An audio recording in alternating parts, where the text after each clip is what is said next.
Hey, how's it going, guys? I just did this review on the Husky Torx bit set as a cheap $6 alternative to getting the Benchmade Blue Box if you guys need to adjust the pivot screws or the belt clip, pocket clip on your knives.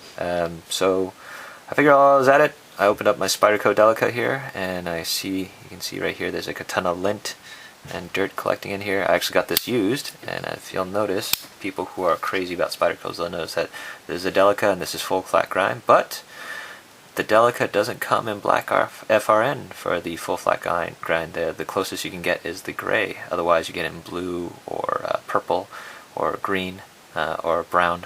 The reason this is in the black version is not because I got a special edition version, but because I got this secondhand. As you can see, this blade has been well used, but still razor sharp. The guy I bought this from secondhand, he had a regular Delica 4 FRN, and he also went out and bought the Delica G10. And the Delica G10, basically it was the same as the Delica 4, only the handle scales were made out of G10 material, and it was the first Delica 4 to have a full flat ground blade. So he liked the saber ground blade, and I actually do like the saber ground blade just because it is thicker and beefier.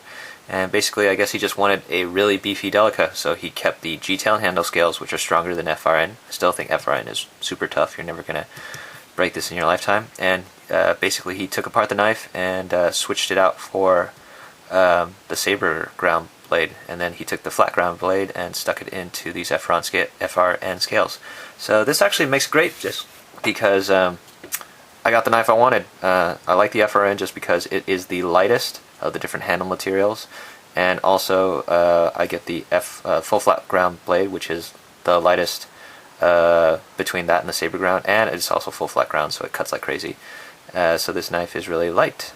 Since this was taken apart anyways, I think that voids the warranty already, and since it's dirty, and since I just got this new bit kit, I reckon this is a great excuse for me to take apart this knife and clean it, all the different pieces. And plus I have to take off this pocket clip and bend it, because as you can see it's been worn so many times that it doesn't bend back in. So I figure I'll just film myself taking this apart, and if I can't get it back together, for note, this was a horrible idea. So wish me luck. Basically what you'll need is a T8 Torx for the main pivot pin, and then a T6 for all the other pins. So first I'm going to take off the pocket clip.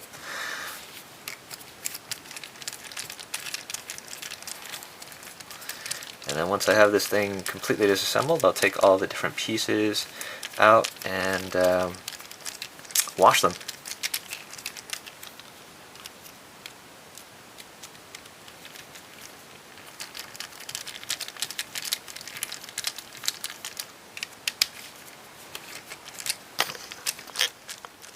Sorry about that, guys.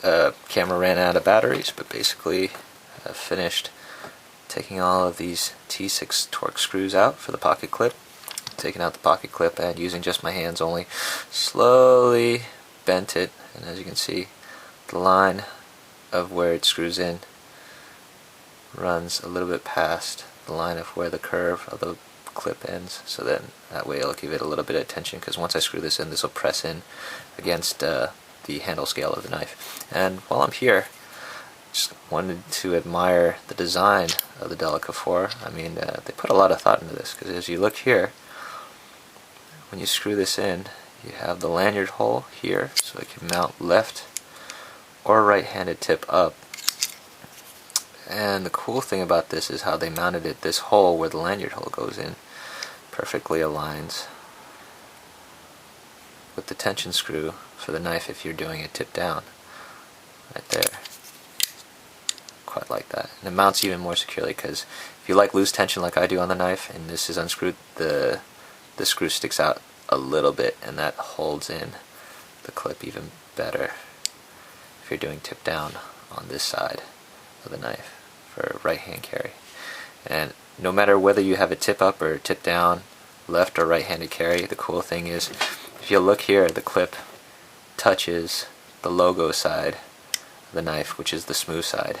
So when you have this clipped, your pocket is, the material of your pocket is lodged between the clip and the logo, so it doesn't get torn up by the bidirectional texturing here of the handle scale. So that's really good design on the Delica 4. Anyways, I'm going to get to the disassembly of the rest of the knife. So before we get to that, what you're going to do is take some tape, I like the blue painter's tape, and just cover up the blade, just so that I don't get cut when I disassemble this or when I'm reassembling it. So masking tape or any kind of non-marking tape that you can easily take off will do. So I'm going to tape up this blade, and then I'll get to the unscrewing of the knife itself. Well, you know, I put the pocket clip back in. I was like, oh, I'll do this disassembly thing later. And then I started adjusting the tension screw, and I actually tried to take it all the way out, and it ended up coming all the way out, and little did I know that when the tension screw comes all the way out, then the locking bar undoes, and so this came out. And if you were wondering, here's the phosphor bronze bushings, and they're incredibly thin and incredibly delicate, so handle it with care, because you can bend these and break these with the slightest bit of pressure. I mean, seriously, these are like paper thin, so be careful with those. So I reckon, since I'm already here, I might as well disassemble the rest of this knife, because I have no other choice.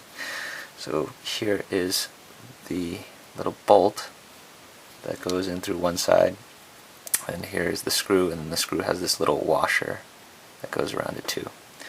So I'm going to take out my T8 and put in my T6 Torx.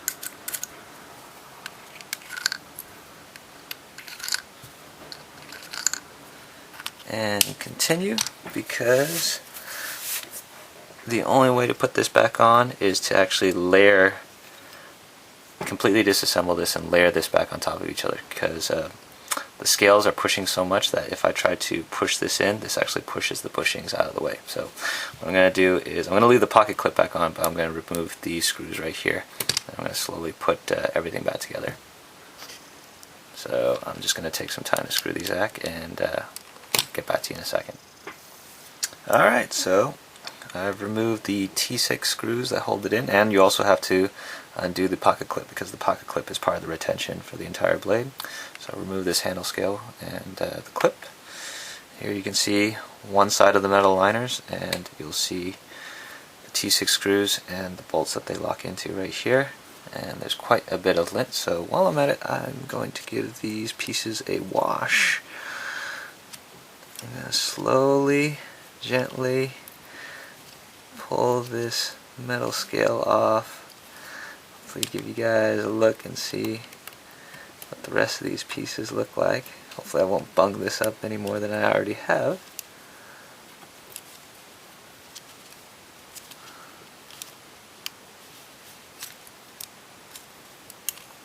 Now I understand why everybody tells me to not take Spyderco knives apart. Here you see the tension bar here, and it fits into this back spacer right here.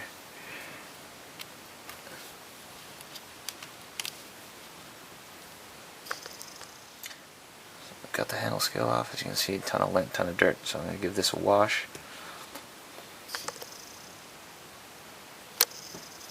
As you can see, there's the other side of the handle scale. So actually it's not completely equal. You have this two handle scales.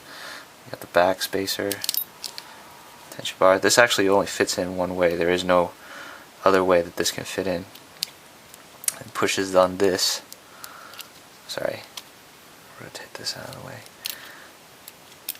Pushes on this, gives it a little bit of tension, which locks into the blade right here. So basically I'm going to take these all out, wash this a little bit, and then put it back together.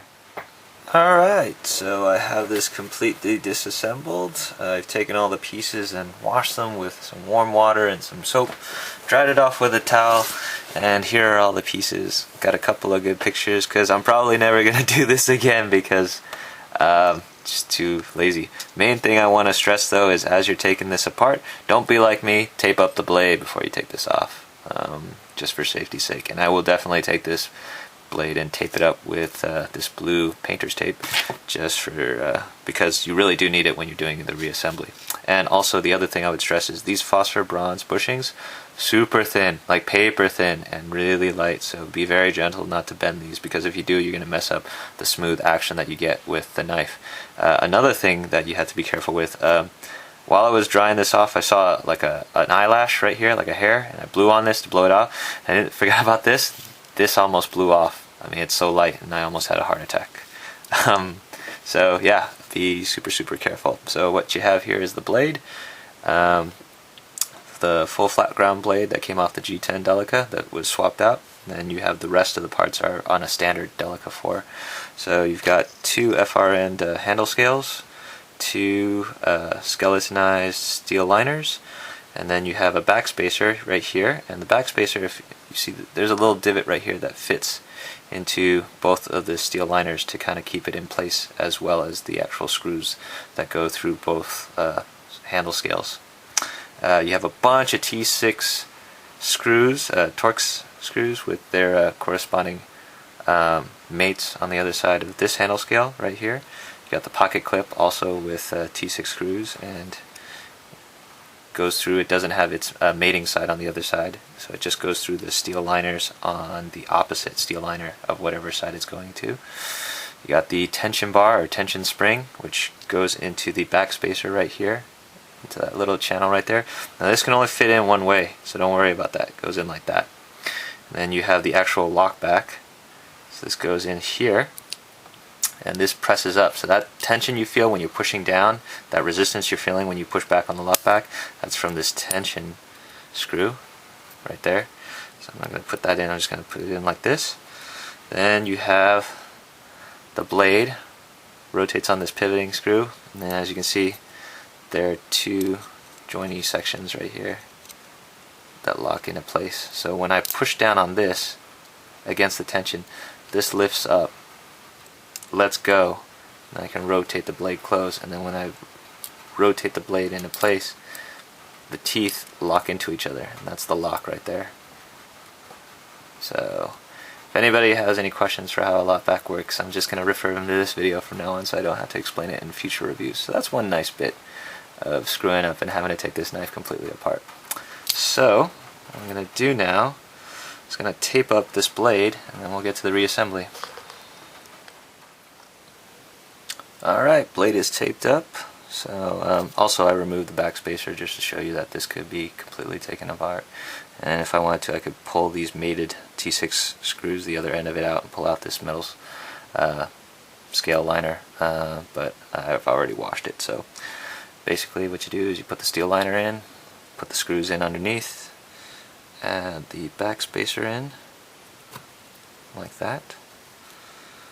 Take the tension bar, or tension spring, and it only goes in one way because there's a curve at the end, so it won't fit in backwards. So don't worry about it. It goes in like that. Take this steel liner, line it here into the handle scale.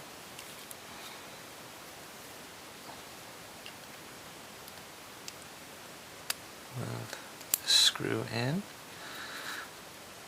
push it through, so.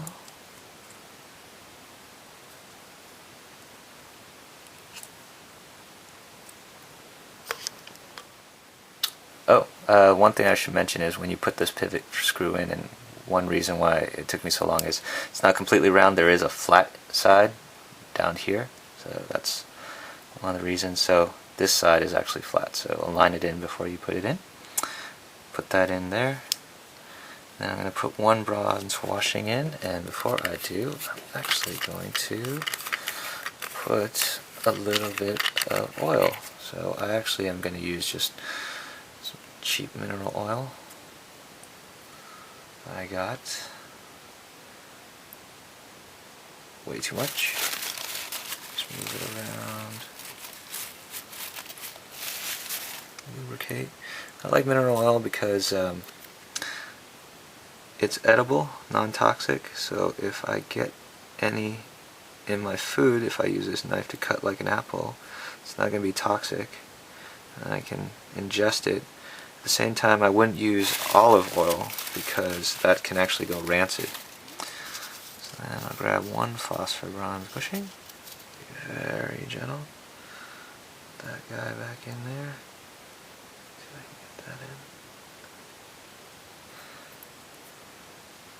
a little bit of oil.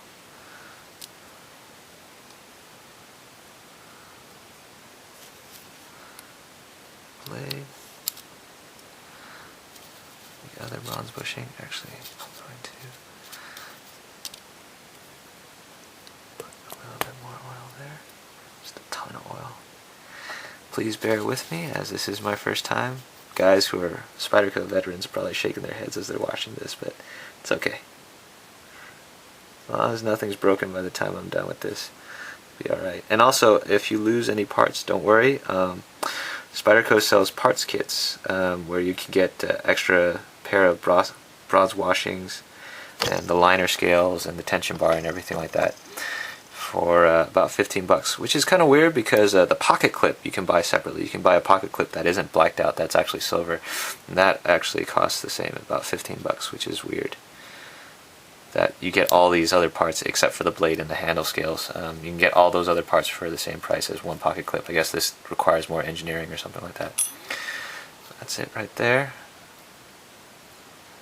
So bronze bushing, blade, and then another bronze bushing, and then I just put like a ton of lubricant. I probably put way too much, but it's okay. It'll probably soak out when I'm done. And then I'm going to refocus this camera, because this isn't a video camera, this is more of a still camera. Sorry guys, camera ran out of memory, so we're back again. And while I was loading the stuff from the memory card onto my laptop, I looked up the parts kit on Spyderco, and it didn't have as much as I thought. Basically all you get are the 2 steel liners and the back spacer and all the T6 screws that hold them all together, and also a T8 screw, I think. But you don't get the tension bar or tension spring or the lock bar or the blade or the handle scales. So it's less parts. I mean, if I had anything, I think you don't really need these steel liners because they're pretty sturdy and they're really big parts. If anything, I would want an extra locking bar and tension spring in addition to all the little screws. But, well, I mean, it is what it is. Anyways, so you put the tension spring in.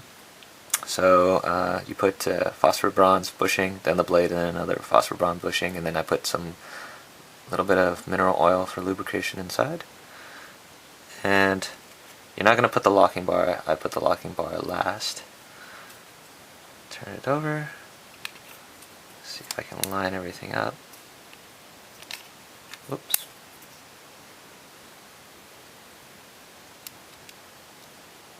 Oh, and before I forget, just like with the main pivot screw, all the other T6 screws are not complete circles. There's actually a flat side, which is actually good because it keeps them from rotating, so it keeps them stable while they're inside the frame.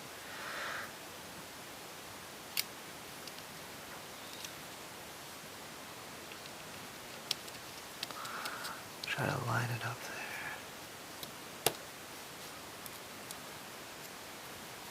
Cheat. Right there. So.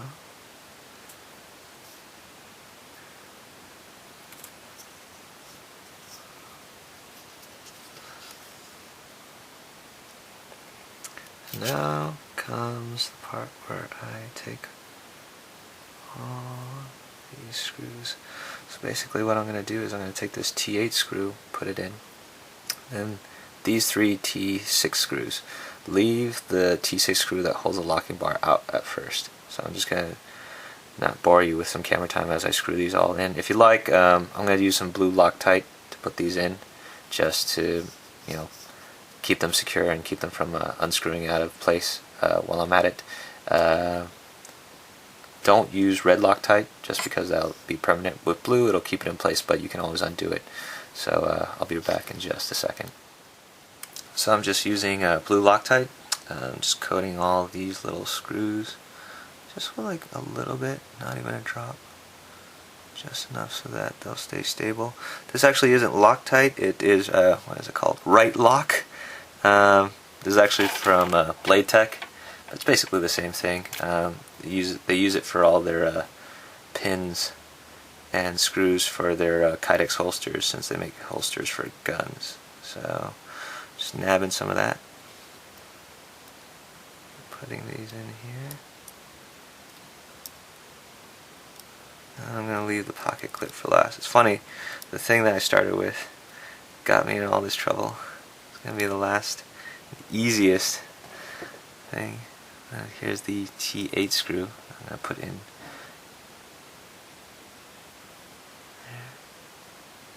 Just put a little bit of Loctite in that. And now I'm just going to screw all this stuff in.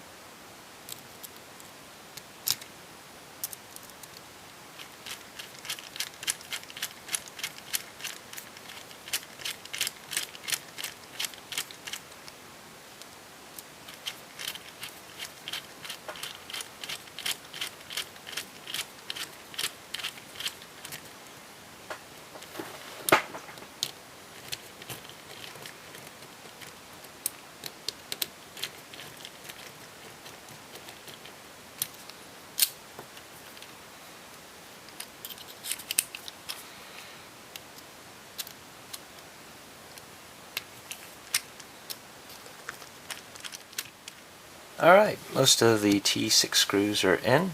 Now all that's left is the actual locking bar. So basically what you do is put in the mated screw in, and then you want this flush with the left handle scale. So I'm just going to push this out a little bit until, let's see if you can see it, it's flush like that. And then I'm going to put in this locking bar and I'm going to mate it with the hook of the blade. Then once it's mated and then pressing against the tension spring, then I'm going to push this through to keep it in place. Then I'll screw it into place. Hook the teeth in right here. Press down. And this is why you really need to have tape on the blade so that you don't cut yourself. Push the pin in. And there you go. Now all that's left, push this in all the way, is to screw in, whoops, this T6 screw.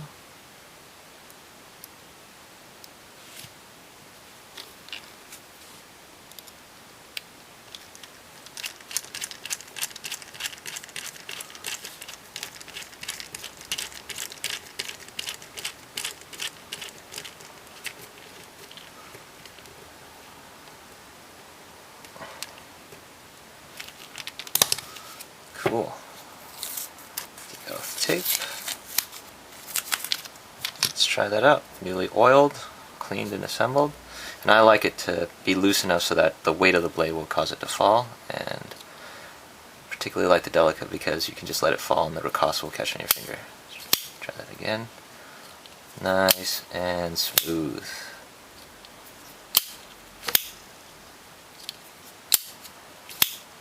So there you go, guys. That was my first bumbling attempt at disassembling and cleaning and reassembling a Spyderco Delica 4. Hopefully this helps some of you out if you decide to take apart your knives. As you can see, it's kind of a little bit nerve-wracking if you don't know what you're doing or if it's your first time, but I don't know, some of you might get enough practice time so that this goes by a lot quicker. For those of you who were bored out of your mind, sorry, I'll try to do better next time. Thanks for watching, guys.